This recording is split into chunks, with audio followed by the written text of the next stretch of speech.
Sharma, and today's topic is creator economy, and I'm one of the creators.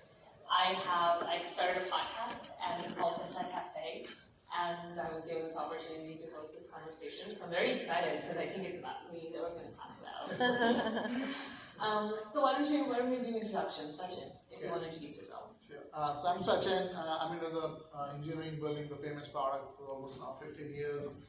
Last 3.5 years I've been building for creative economy, but before that I was more into the consulting and helping companies solve their payments problem, whether it's a brick and mortar, e-commerce, or cross-border, or whatever we talk about.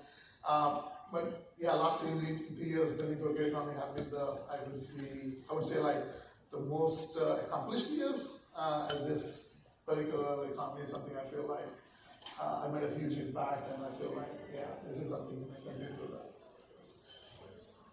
My name is Dion, excuse me, and I started Rastr Technologies. We are a SaaS company for comic book creators. Cool. It is our goal to help independent comic creators to better monetize what they have. I've been working on this now for about 8 years, and our goal is to use the various technologies that are out there, kind of cheap for them, help them to manage their experiences, and really bring a lot more products and services from mid-sized and large-sized companies to these creators who definitely need help. And the way to do that is by providing these companies with the data that they, that the creators have, helping them to understand some of the pain points as well as some of their successes and how that translates to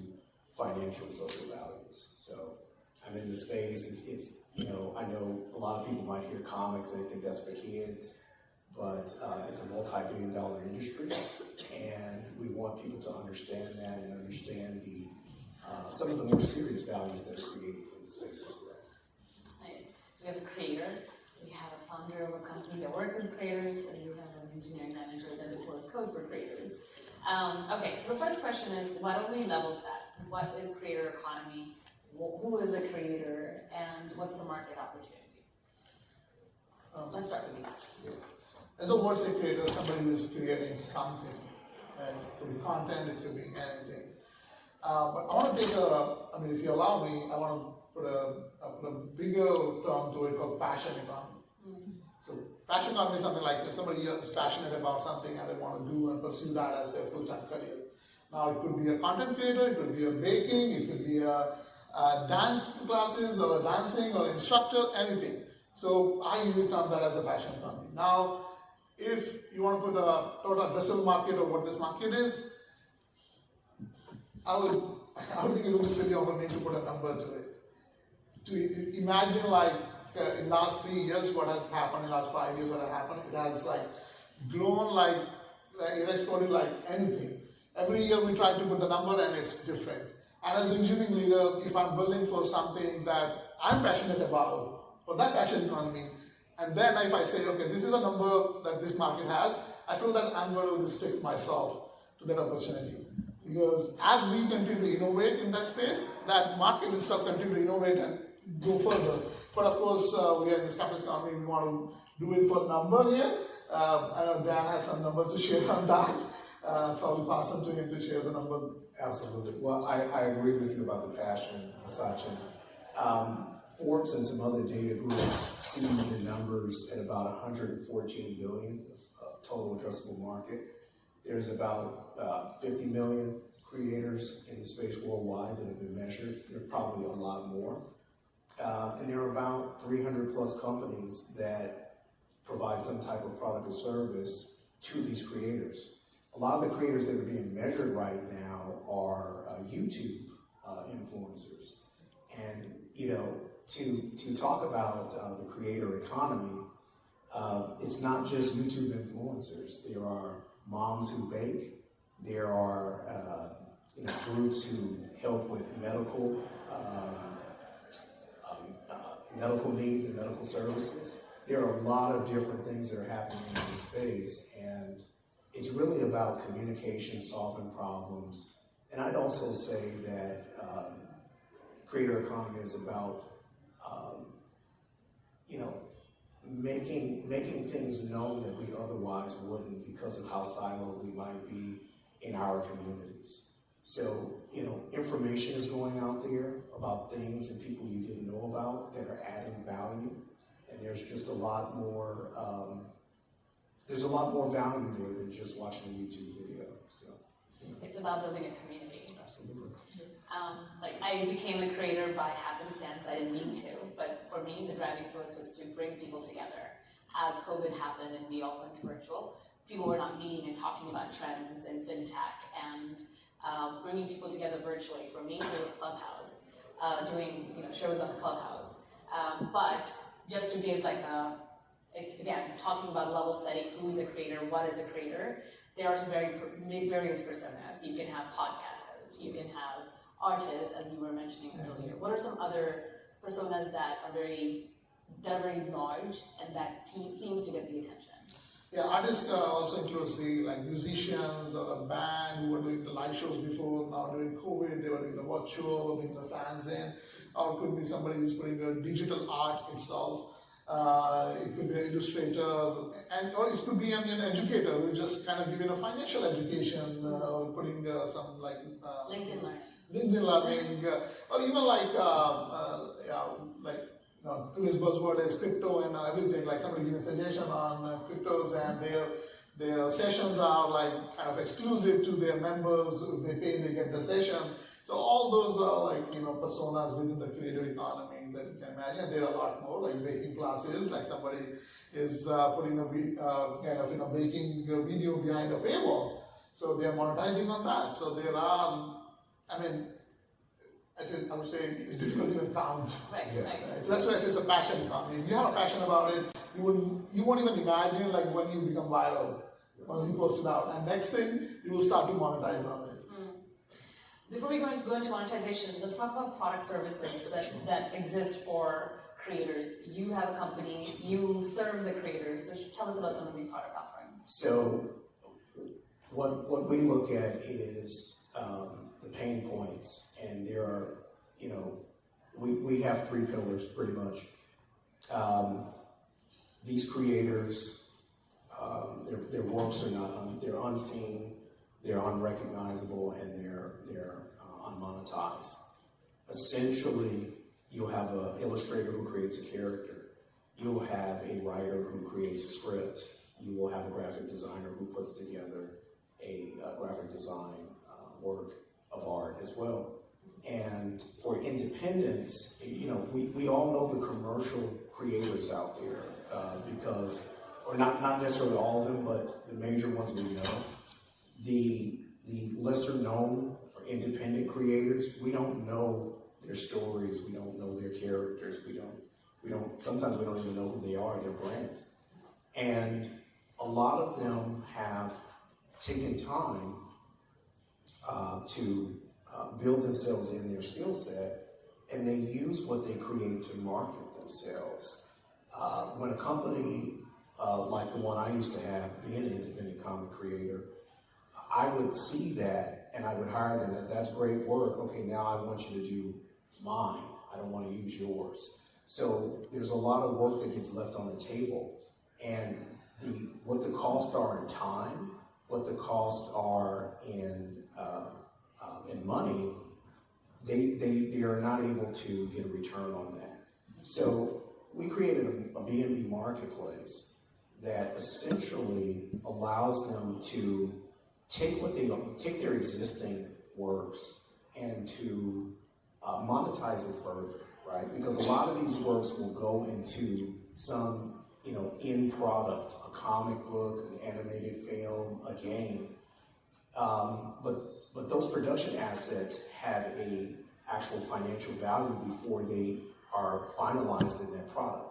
So what we do is we help them to achieve some of those financial values early.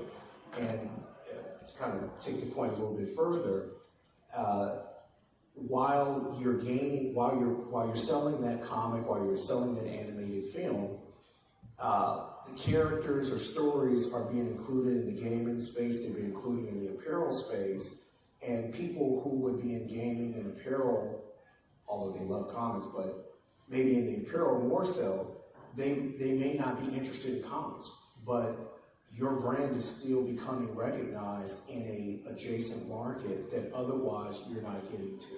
And so we cheat a little bit, usually for a licensing deal or for the kind of sales they need. The vertical costs them a lot of money and a lot of time to get there. So we try to, bring that buy side and sell side together in the marketplace so that they can, make that money a little bit faster. And what's it called, the marketplace? Marketplace, Hero Ledger. Essentially, the ledger part, if you think, it's blockchain. Yes, it's blockchain. Nice. So, yeah. Okay. What are some other product offerings? What would you like? Yeah, I think some of the key verticals for monetization for creators is really around the subscription business, where they can run their membership. They can really, they already have their fan following on different distribution channels like YouTube, Facebook, Instagram, and they kind of bring in on a membership product and say, okay, if you become a member of my certain tiers, I'm going to provide these benefits to you. And that's where they start the monetization. That's very straightforward. Second, really around the one-off, like, one of the, it could be a merch item, it could be an exclusive access to a particular content that you created on a particular topic, and you could just behind a paywall. Very easy one. And merch, I just mentioned, like, there are a lot of distribution companies who just say, okay, we're going to distribute merch on your behalf, but it's your fans and your members who are paying for it. I think the newest one that I'm also seeing now coming up is the influencer marketplace, where the brands are coming to the creators, artists, and also called influencers, and doing advertisements through them, and also their fans look at them, what product they are advertising, and they just click on that particular image and go and buy that directly, straight from there. So I think that's another very kind of, I wouldn't say newest, but I think it's a cool way to monetize. When you have fan following, I'm wearing this particular shirt, okay, I want this, or these glasses, I want this, I want to look like whom I follow. Nice. So the product offerings that you're talking about basically will help a creator make money. Yeah, it's all about monetization. Right. But I, as a creator, there is monetization as a key factor, but before that, I have to also make really good content and appealing content. And marketing, for example, let's say, is not my forte. Are there product offerings that help a content creator meet their potential to the fullest, and more than just monetization? Well, that's a good question. If you're talking about the marketing side, I think there are a tremendous number of tools. One of the things that we see in our space is that there are a lot of tools, but there's very little education from thought leaders in our space that are like, hey, align your offering with this set of tools to potentially get this range of outcomes. So, when it comes to marketing, there's a lot out there. That's not what we were. In fact, what we're seeing, speaking of creator economy, one of the things is it's a lot of DIY.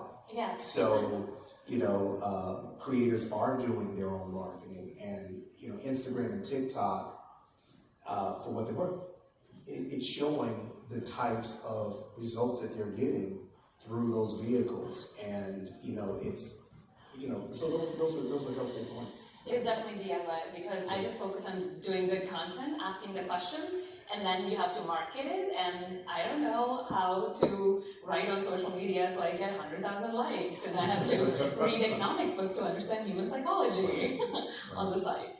Okay, so this conference is about embedded finance. Let's talk about payments. What are some ways creators are getting paid? Sachin, let's talk with you. Yeah, some of the monetization verticals we already just touched upon the previous question as well.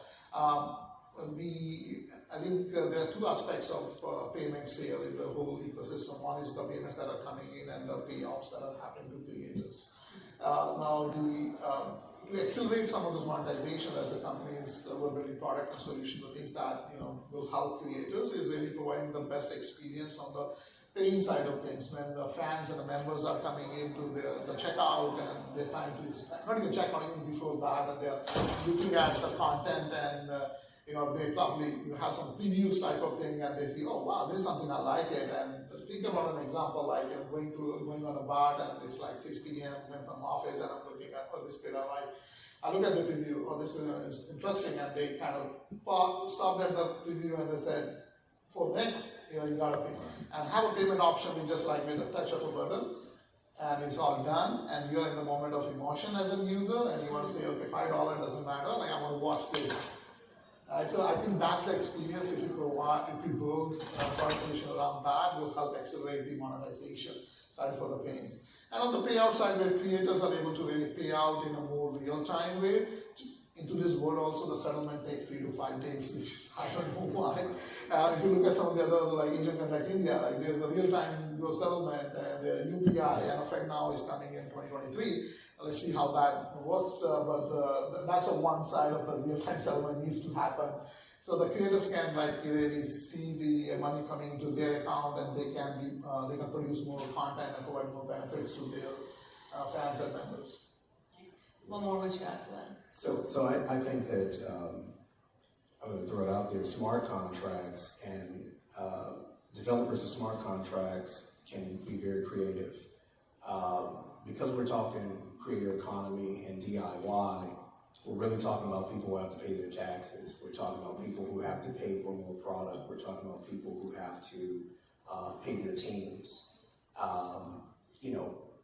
Do you become an accountant and do this, or do you find an automated system because your time is likely going to be limited with creating that content and engaging your producers, other products and service providers? So we're looking at smart contracts and how they can help to manage. They're not perfect, but what they do is they're helping to reduce friction when it comes to distributing and managing payments, what goes to who, and without some of the biases that we talked about. I might not pay this person the extra 50 cents this week or whatever. The systems are structured, or the programs are structured, pay that 50 cents to that individual. We're looking at that, and we're integrating those kinds of technologies. Really quickly, I know that with what's going on in the crypto space, it really takes the focus off of the underlying programs in the distributed ledger environment. And we need to kind of double down and understand what's happening with the technology, not so much with these fringe ideas. People make money there, that's fine. A lot of people don't. But we need to see how these technologies will actually benefit us. So we look at smart contracts. We have smart contracts. We have a smart contract now where it addresses a lot of the SEC's regulation issues. And you might think, well, you guys are doing little comics. Why would you need something like this? Well, the technologies you use, there's going to be regulations surrounding them, and you want something that's flexible. You want a business model. You want a software solution that's flexible, where you can continue to provide your product, pay your teams and your service providers while meeting regulatory demands too. So we think smart contracts really help with that process, and that's how we're using it. Talking about some of the risks, you kind of hinted at that. We were talking earlier, and you mentioned the need to educate creators on diversification when it comes to monetization. So not just keep monetization to one platform. What if something happens to that platform? We talked about PayPal earlier, for example. If you have a lot of money coming in, all of a sudden they can pause, it can impact downstream your payments to your employees. Talk to us about risks in this space, as well as how you're educating your creators who come to your marketplace of those risks. Sure. So first of all, I wasn't going to use the term PayPal, so if anybody is representing or has represented that company, However, smaller creators, niche creators fall through the cracks with third-party providers. We're talking large companies. They'll say, oh yeah, we have products and services for small businesses. Well, you know, if you look at what the SBA classifies as small business, we're really talking about, you know, businesses that make hundreds of thousands of dollars to millions of dollars. And despite the companies that do have that, there are a number of companies that don't meet those type of revenues to be considered that. So I refer to them as micro businesses. And these are businesses that might make 20 to 30 to 100,000 a year. You know, these are niche groups, and when you're a larger financial group, you have regulations that you have to be concerned about. You've got bigger accounts that you need to deal with, and sometimes they come first. Matter of fact, most times they come first, let's be honest. So if you have, and this is happening in our space specifically, there are a number of illustrators and other artists and comics, graphic designers even, who are using some of the larger third-party groups. And the problem that they're experiencing is they have these periods where there's no revenue, okay? Then there's, for whatever reason, an explosion. They get a lot of revenue, and their accounts are being turned off. And the excuse that they get, or the reason, is that there's suspicious activity on the accounts. Well, while those accounts are frozen, they can't pay their people. They cannot fulfill their obligations to their consumers. Okay, they can't get in new products. They can't fulfill ads and marketing requirements. And so, one of the biggest risks is, you know, it is the education for sure. But I think one of the bigger risks is that larger, medium-sized and larger institutions haven't become as granular as they can with micro products and products and services, where they have more knowledge about niche markets. And when you have these, you know, micro boom and bust cycles for these groups, they're like, hey, we're not going to put a whole lot of stipulations on an account that is underperforming. You know, we know where you are at this time. And then when all of a sudden, boom, you take off, they're not saying, hey, you know, you're getting all this money, and it's coming from a country that, well, geopolitically, we may not agree with that. So we're gonna place a hold on that money. You know, this hurts all sides of the business, and so that's a huge risk. You know, that's a huge risk. We need larger companies, and that's why the data component is so important for us, because we need larger companies to really lean in and look at these smaller niche markets who, you know, they're, you know, $10 billion a year. Some organizations think that's not big enough. You know, we've talked to them. But they need to be able to understand that there are going to be more of these markets. As we talked about the different types of creators, there are going to be more of these digital mom and pop shops that don't come to, you know, $1 million a year in revenues. And how are they going to be treated with their financial products? You know, blockchain can't manage it all. You know, but it's one of the solutions. Yeah, it's a solution. Yeah. Sachin, how can the collective industry help with mitigate some of these risks for the creator economy? Yeah, I think having the more tighter control on KYC, KYB, and a very streamlined process around those things will definitely help deal with some of those situations that creators really get into that.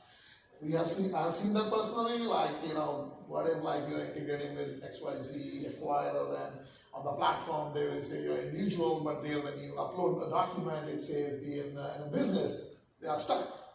When it comes to payout, it won't happen because now there's a mismatch. I think maybe having the product solutions around where there is enough seamless integration from a system perspective, it doesn't allow you to make mistakes. And if it allows you to make mistakes, then there should be an easy way to correct it and able to really come back and, you know, get these things streamlined.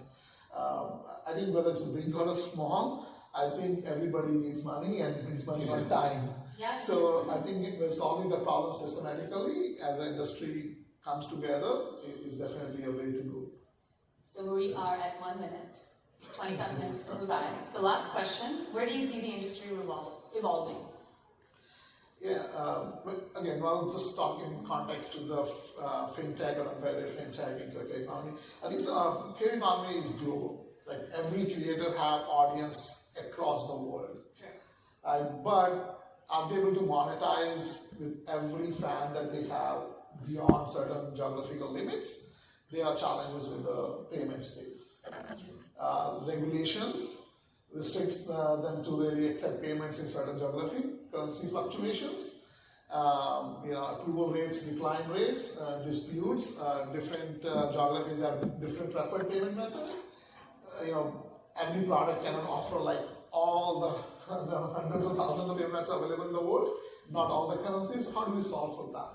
I think something that we need to have that kind of a solution in place where somebody comes and make it like, here is the payments company for creative economy. It solves for all international stuff. It solves for safe for work, not safe for work. There are a lot of payments providers don't accept not safe for work content. They say we are not going to accept any payment if it is not safe for work. And not safe for work is different for different country. In certain country, even if you give a financial advice, it's a not safe for work. So I think that needs to be solved by some of the fintech companies, and a product has to come solve for creative economy. Real quick, so again, embedded finance, that's why we're here. Everybody in this room, I'm sure, has thought about the fact that, you see some influencer, you see some creator out there, your child wants to imitate that, another family member, maybe even you are having your dreams about doing that. In the future, every home will have an influencer, and someone in that home will be contributing to the creator economy, whether it's through the job they work for or their business itself. That's going to create more opportunities for the upstarts in finance, and it's also, and that will create a challenge to the larger companies to look at how they can provide more services, how they can provide more products. So we're looking at an ever-expanding process here, one that's going to become very granular, and we're not going to have the one company, the one financial company that solves all problems, as Sachin was saying. We're going to have a lot of opportunity and space for groups to work together, as well as for groups to find their niche and solve those problems as well. But it's going to become very granular. And we'll probably see more general managers / creator economy at big banks in the next 5 to 10 years. Wonderful. Well, thank you so much for your time and for sharing your knowledge and for catering to the creator economy. Absolutely. Thanks, everyone.